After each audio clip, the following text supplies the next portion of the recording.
Et le mardi, je n'étais pas bien dans mon corps. Mais alors là, pas du tout. Pas du tout. Et à la maison, chez moi, tout le monde a paniqué. Et quand je vous dis paniquer, c'est paniquer. J'étais pas du tout bien. Épuisé au fait. Et oh papa, il faut aller à l'hôpital, machin. Et j'ai dit à ma femme précieuse, viens, prends-moi une bouteille d'huile de toutes les possibilités là. Et puis masse ton mari là. Elle m'a massé. Elle m'a bien massé. Quand elle a fini de me masser, elle a pris du sel de la miséricorde, elle a mis dans de l'eau. L'eau était chaude, non? L'eau était tiède. Bon, tellement ça m'a... J'étais sonné, je ne sais même plus au fait la température de l'eau. Vous voyez, je ne me rappelle même plus si c'était chaud ou froid. Parce que je voyais des deux. C'était une accumulation de fatigue durant toute l'année 2022, sans repos, sans relâche. Et les gens sont tellement cruels, tellement méchants, ils pensent que les gens sont des robots. Donc quand on annule même leur réception, tu les vois les visages. On a comme l'impression que pour eux. Mais on a aussi des enfants formidables qui savent que papa, c'est quand même aussi une chair, un corps. Donc quand il dit ma fille, aujourd'hui, pardon, on va remettre, qui automatiquement comprennent. Frère. Et donc quand j'ai bu l'eau, et quand elle m'a massé avec l'huile, la faiblesse, la fatigue, le vertige, toutes ces choses, la fièvre, le degré de fièvre, vous n'avez pas idée. Vous n'avez pas idée. Elle ne peut même pas toucher mon front. Elle dit, mais tu es brûlant. Et j'ai forcé, je suis arrivé au siège. Ce jour-là, bien avant qu'elle ne me masse, je suis arrivé au siège. Tous ceux qui m'ont vu, ceux que je devais recevoir, quand eux-mêmes m'ont vu, ils ont dit non, ça, il faut que papa aille à l'hôpital. Je les ai regardés, j'ai dit, oh, laissez ça. J'ai pris ma route, je suis allé, ma femme m'a massé. Quand elle a fini, elle arrive à la maison. Je dors. Mon père dépêche rapidement 4 anges glorieux.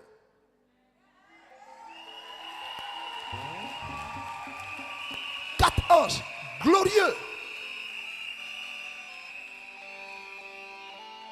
Pendant ma nuit, je ne vois pas de visage, mais je vois une forme. En train de, je ne comprends pas, on est en train de me toucher, donc moi pour moi, c'est ma femme.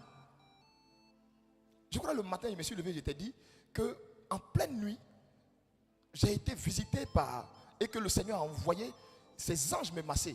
Mais comme je n'avais pas la certitude, parce que vous savez souvent, quand pas lui est trop dans ton corps, souvent tu hallucines un peu. Vous comprenez un peu? Donc je me disais, est-ce que ça c'est vraiment... Je n'ai rien compris au fait. Mais je sais que la nuit, il y a eu 4 personnes que j'ai distingué les formes, mais je n'ai pas vu les visages au fait. Et c'était comme si des gens étaient venus juste pour prendre soin de moi. Je me lève le matin,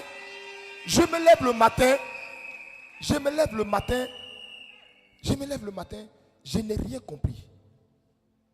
Je n'ai rien compris. Je peux courir d'Abidjan, Yamsokro pour revenir, sans problème.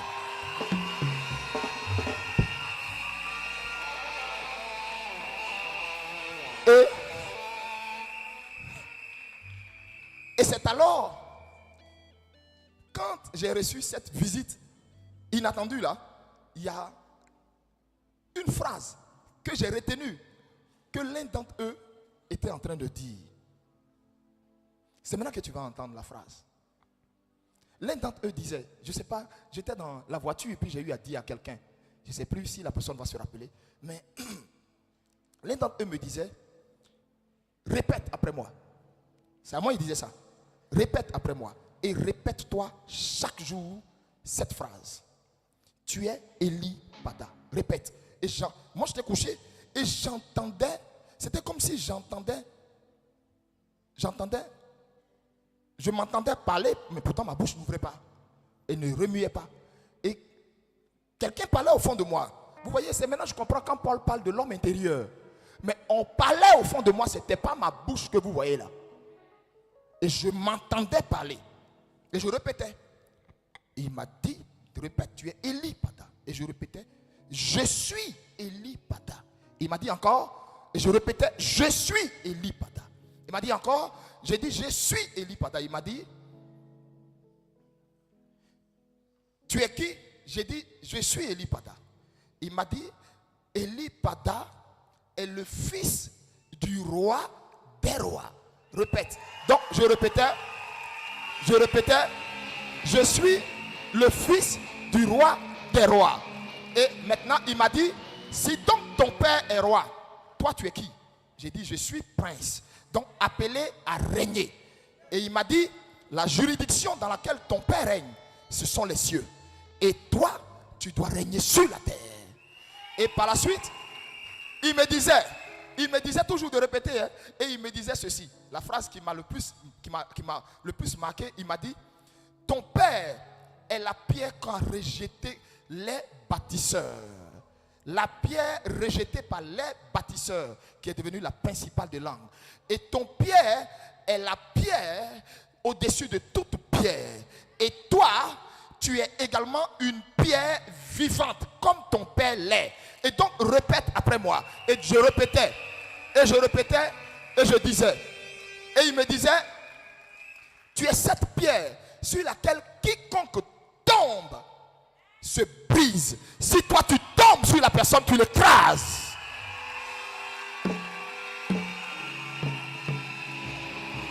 Il me disait, tu es pour ton père une pierre comme lui-même l'est. Celui qui vient se aider à toi, celui qui vient t'attaquer, il se brise.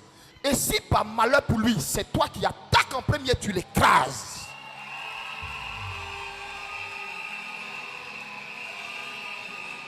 Et maintenant, il m'a dit ceci.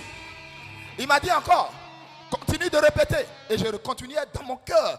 Et je m'entendais audiblement répéter. Et il me disait, répète ceci. Et j'ai dit, il m'a dit, Jésus ne tombe pas malade. Tu es Eli Pada. Tu ne peux tomber malade. C'est toi qui guéris les malades en son nom. Toi, tu ne tombes pas malade. Enregistre ça dans ta tête. Quand il a fini, et j'ai fini de répéter, je répétais, mon père m'a mandaté pour guérir les malades en son nom. Donc moi, je ne peux pas tomber malade. C'est moi qui les guéris en son nom. À ma grande surprise, je me lève. Et puis, je vous assure, jusqu'à hier, c'était même pas moi qui devais prendre le micro. Mais jusqu'à hier, ma femme qui est en pleine forme, et moi qui sentais un coup de fatigue, je suis plus en pleine forme qu'elle.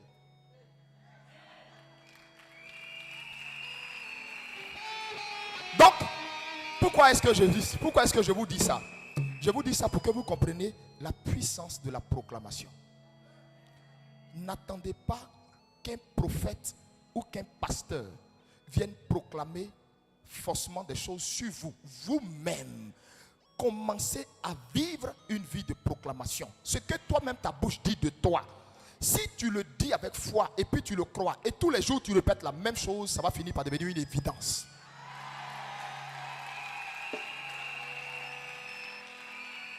Ce que toi tu dis tout le temps, ce que tu dis sur toi, finit par devenir ta réalité. Ça finit par devenir ton ADN spirituel. Ce que ta bouche ne confesse pas, ça ne se fera pas. La puissance de la confession. Pourquoi Jésus dit, il ne suffit pas seulement que moi j'entre dans le cœur de quelqu'un. Non. Pour que j'entre dans ton cœur, ouvre ta bouche et puis confesse. Pourquoi le Seigneur tient beaucoup à la confession? Tu n'as pas idée du pouvoir de la parole. Hein? Dieu avait déjà dans son esprit vu le monde. Mais tant que sa bouche ne disait pas, ça ne sortirait pas. Donc écoute-moi. Tous les matins, quand tu es dans ta maison avant de sortir, dis je suis une pierre vivante comme mon Dieu l'est. Personne ne peut me casser. Personne ne peut me briser. La maladie ne peut pas me briser. Personne ne peut me mettre à genoux. Je reste debout parce que ma vie est bâtie sur le roc. Que le vent souffle, que la tempête souffle, que la mer souffle. Je tiens ferme parce que ma vie est bâtie sur le roc. Le rocher des âges, le rocher des siècles. Personne ne peut me branler. Personne ne peut me rendre. Frère, c'est toi qui dois dire. La maladie n'a pas sa place dans ma famille. Elle n'a pas sa place dans mon corps. Elle n'a pas sa place. Je ne sais pas par quelle voie tu es entré. Écoute-moi très bien. Je ne sais pas non plus qui t'a mandaté. Va lui dire, tu as échoué. Mon Père est le guérisseur.